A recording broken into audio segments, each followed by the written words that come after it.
General Ahmed Sharif, thank you very much for joining us in this interview.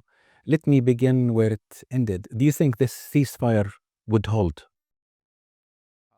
Pakistan Armed Forces are a professional armed forces, and we adhere to the commitments that we make.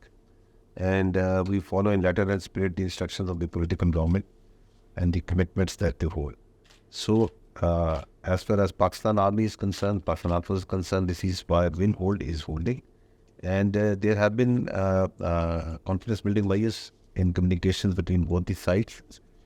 However, if any violation occurs, our response is always there and then, but it is only directed at those posts and those positions from where the violations of the ceasefire happen.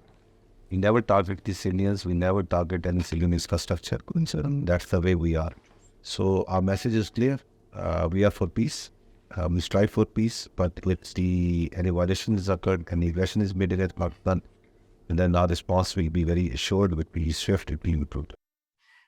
India is clearly not interested in restoring the Indus Waters Treaty.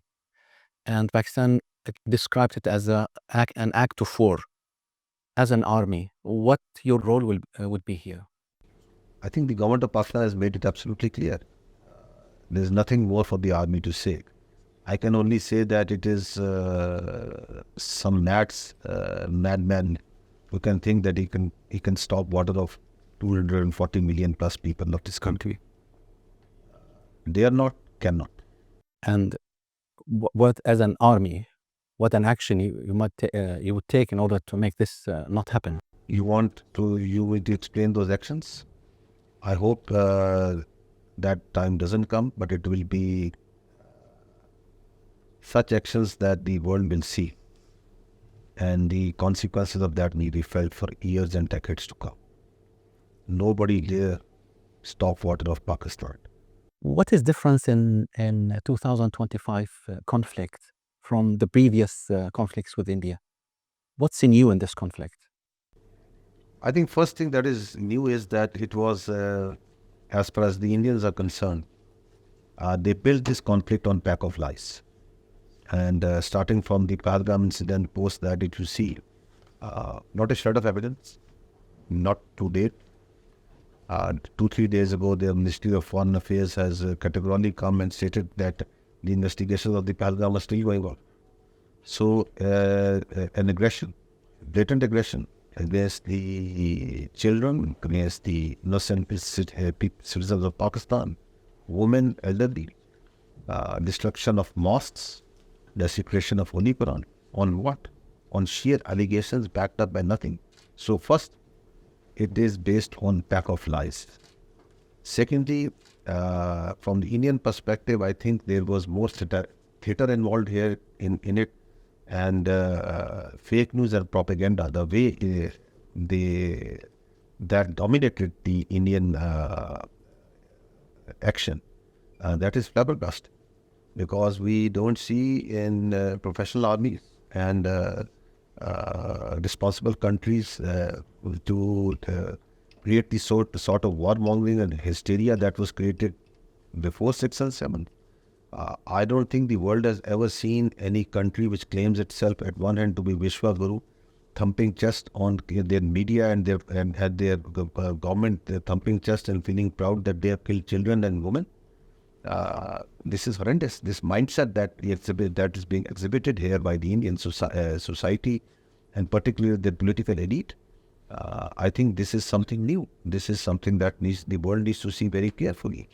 And then putting out false claims as if the whole of the world and the people around them are just not seeing anything and they are stupid. That we have taken over Islamabad, that the Karachi port is burning, that we have taken out aircraft, hiding behind lies even till today, that their aircraft have been shot down, not recognizing them, not acknowledging their dead ones, not acknowledging the people who have fallen in line of India, not even acknowledging them. So this hubristic mindset, this thing that you can cut off the public from the truth in today's world, where each projectile, each UAV, each aircraft leaves a digital signature. I think it is so the reckless behavior that the Indians showed firing missiles and firing projectiles into their own territory in the areas of the Indian Punjab where the Sikh community is living. And so that is, I think, something which is absolutely new. That this sort of mindset is prevailing, which I don't know from where this overconfidence comes and this self-entitlement comes that you can get away with everything. This is at the peril of 1.6 billion people of this region and, and beyond. So this is something new. In terms of warfare, what's new, you think? In terms of warfare, you saw that, as I've already alluded, that it is that you mix your ground actions. There's so much fake news and so much disinformation and propaganda that it is difficult for people to understand that what is real and what is wrong. Even once the conflict has actually ended over there, has actually ended underground, still you see so much nonsense coming out from the and so that is something which is new. And as far as the conventional war is concerned, as well as the exchanges that occurred on there, I think what's new is that the Indians thought that based on their conventional forces, based on the conventional power, they can coerce in the Pakistan. And so, alhamdulillah, Pakistan showed very clearly that only a partial response from us. Because we must understand that what the Pakistan armed forces have responded so far in this conflict, it is just one part of the conventional forces. Indian wanted that there needs to that through the escalation on the eastern border, there are forces who are involved in counter-terrorism against the Indian proxies, the terrorist proxies that the Indians have mounted on Pakistan for decades. That there is a pull occurred on those forces and they go out towards the eastern front.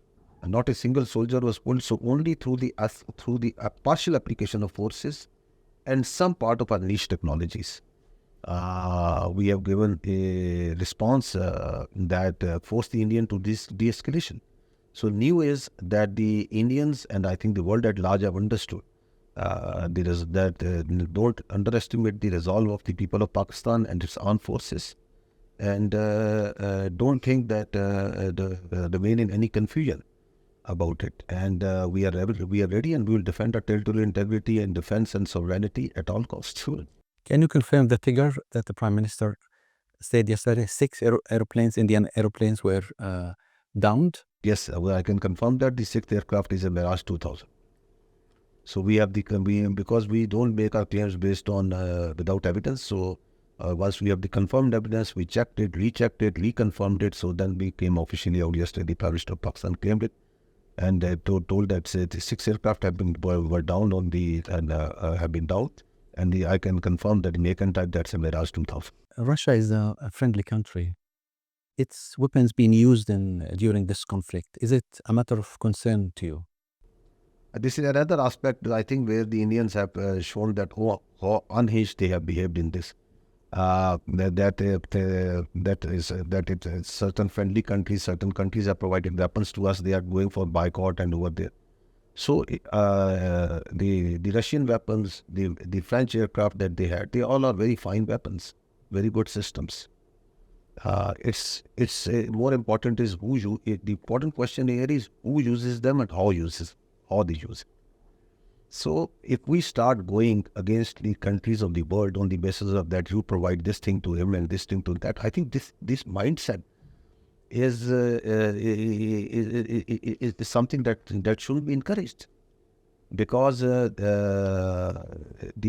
technologies and these they are pervasive, they are everywhere. We are living in a very connected world. There is international trade of technology also, of arms also, and so many things. So we don't see it. I think we should not be seeing it in these terms, and we should not be making our interstate relations based on this. However, we have very astute diplomatic corps, and they are the one who take the calls and shots on this. As an army person, I am more concerned is who is firing and how is firing, or who is using the weapon and how is using the weapon. That's my main concern. Pakistan being acquiring the GF-35, the Chinese stealth jet, at what stage it is, when it might be, it might enter the service or be at Pakistan's possess? So development strategy of Pakistan Armed Forces is an evolving thing, and we keep on striving for and going for new technologies. I am not in a position to say that what and when what we will be, because that's part of the our development strategy. So I will not at all comment on that. But I can confirm you that the Pakistan Army is very in a very professional manner keeps on evaluating its responses and vis-a-vis what the adversaries have, and we keep on improving upon them as per the requirement of the battlefield. Moving to that night, that early morning when the United States has intervened, uh, uh, there were, according to the United States, alarming intelligence that prompt them to interfere. Let me first say, and I will repeat it, I've said it before also, that we understand that a military conflict between two rival nuclear states is sheer stupidity. It is an absurd idea, and it is inconceivable. And that's what the world also understands. All the saner voices, all the mature countries, all the bigger countries, they understand it very well. I don't have the specifics of because of the how the diplomatic and very hectic diplomatic exchanges that were going on, because that's where the Ministry of Foreign Affairs is privy to that, and they are it's what they can only comment on that. I can tell you that as during this whole conflict, this military conflict mark I have. The escalation control was with Pakistan. And Pakistan, despite the reckless, very aggressive and very, I would say, immature behavior, and the way the Indians were going on right from 22nd of May of post Pahalgam, Pakistan acted in a very responsible manner. If you see, on the night of 6th and 7th May, once they blatantly violated Pakistan territory and they attacked the innocent civilians. They hit the mosques in Pakistan. The Pakistan Air Force and the Pakistan Armed Forces reacted back in a very responsible manner. We only targeted and hit the aircraft, those aircraft which were part and which were used to hit the civilian infrastructure and in the civilians, including the children. We could have taken out more, but we showed restraint. They then went into further frenzy, domestically and internationally. More chest thumping. And then they started sending these swarm drones. We neutralized them. We took them out. They fired a missile, a projectile into Pakistan. We took it out. So we were behaving very, very in a responsible manner, maintaining the escalation. And once, on 10th of May, we responded. And before the 10th of May, before our response, they fired multiple missiles at our bases.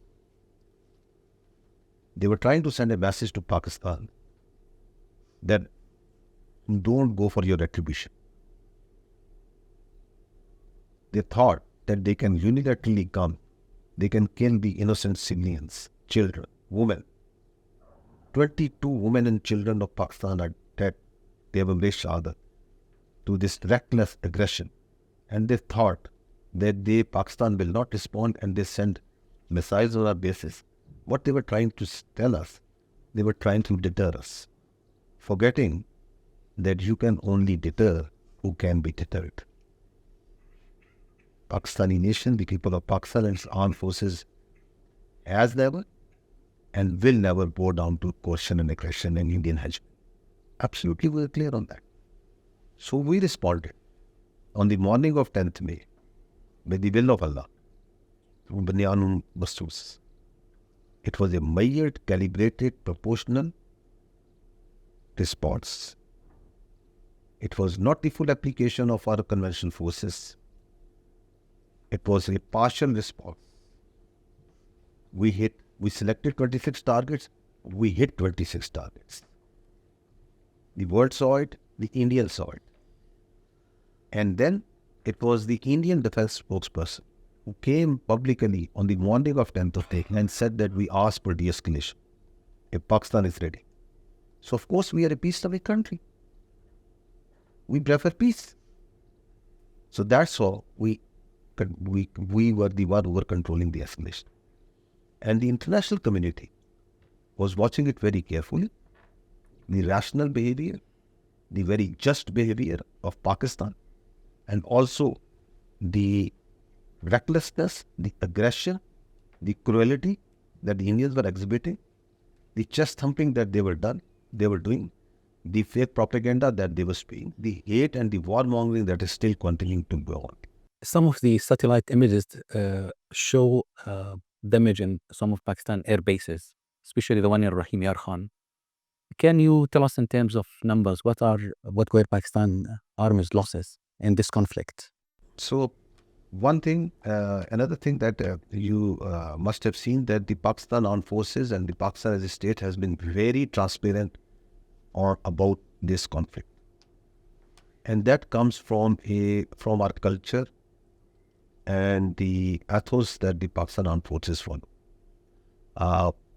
We have been facing the war on terror for 2 decades, more than 2 decades, because of the Indian-sponsored terrorism. We have never hid our losses. I can give you a very clear figure. Since January 2024, there have been 3,700 terror incidents in Pakistan. We don't hide them. There have been, I think, more than 2,500 Pakistanis who have been maimed for life, lost their limbs. We don't hide them. There are more than 1,300 of the civilians and soldiers who have lost their lives, Shaheed. We don't hide. We are a battle-hardened army and a battle-hardened. So, if you saw this conflict from the day one, on 6th and 7th night there were these ghastly attacks. On 7th morning, the media and international media, we took ourselves to all these so-called alleged terror camps everywhere. Murid ke, Bahawalpur, Muzaffarabad, everywhere. And we showed the media, you tell us where are those terror camps. You tell us that are these the mosques, are these the seminaries where the students and the women, and are these not civilian houses that were hit? Similarly, we have come very clear. We have counted our shaheeds. We are mourning them. We are remembering them. We are honoring them. 40 of the civilians of Pakistan have lost lives. 22 of them are women and children. We have lost 12 brave soldiers of Pakistan from Pakistan Air Force and Pakistan Army. We have declared each and every loss.